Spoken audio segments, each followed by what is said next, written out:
counselor data analysis and time tracker that is based on months and the year. So you have like each sheet is broken down by the month, and you also get a summary for the year. I This one shows actually has a lot of graphs to help you kind of see where your time is going compared to the state mandated data.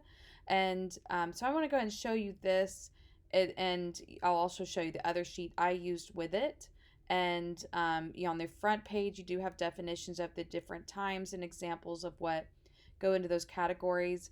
And this is aligned with the Texas Comprehensive School Counseling model, but it also works with other states. It's very similar from what I understand. And these definitely help you break it down and understand what goes in each category, but you may want to go over this with your administrator or counseling director, anyone that might help you kind of understand where your specific duties, go under what category. Like, for example, I would not say that yearbook would fall under any of these categories besides non-school counseling duties. It's not a typical counseling duty. So if you have things like that, that's where I would suggest they go if they're not really benefiting directly the student's wellness. All right, so how do we go about each month? Let's start with August. When I first started with this sheet, and this was, by the way, given to me by my district, all the counselors had one. We were required to use so that we could track our time, but I've tweaked it since then.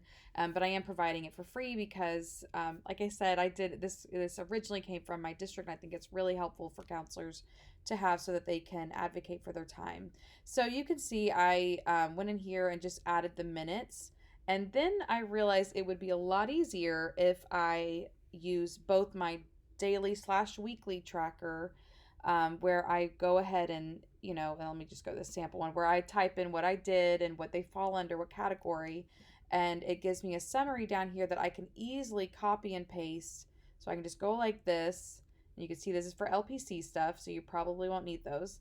Um, but I can copy and paste this summary into the tracker. And so that's where you see on these later months, I have like there's zeros because that's showing that I copied and pasted it.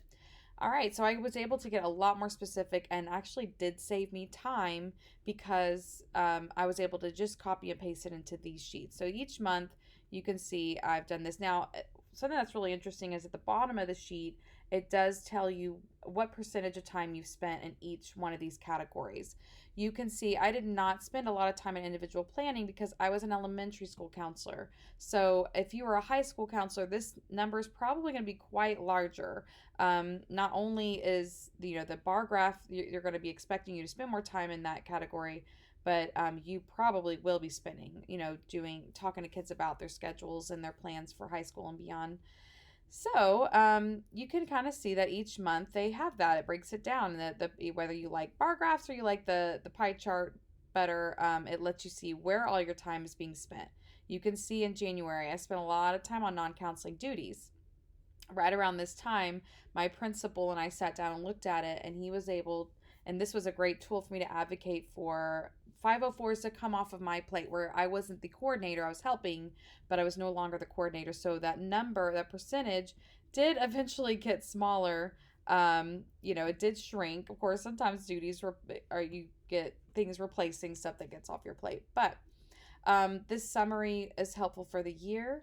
If you wanted to adjust this right here, for example, was an elementary, so I might want to look at the state recommended percentage, and then adjust that. So if I was a high school counselor, I would probably change this to 25 or 30, somewhere right in between. So this really helps you, again, advocate for your position, see where your time is being spent, and it's kind of required by the state that we understand and track our time better so that we can spend it where it needs to be spent.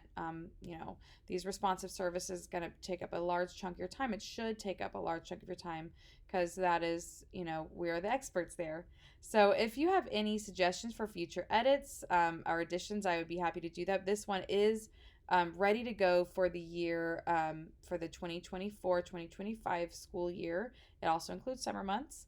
So I hope this is useful to you.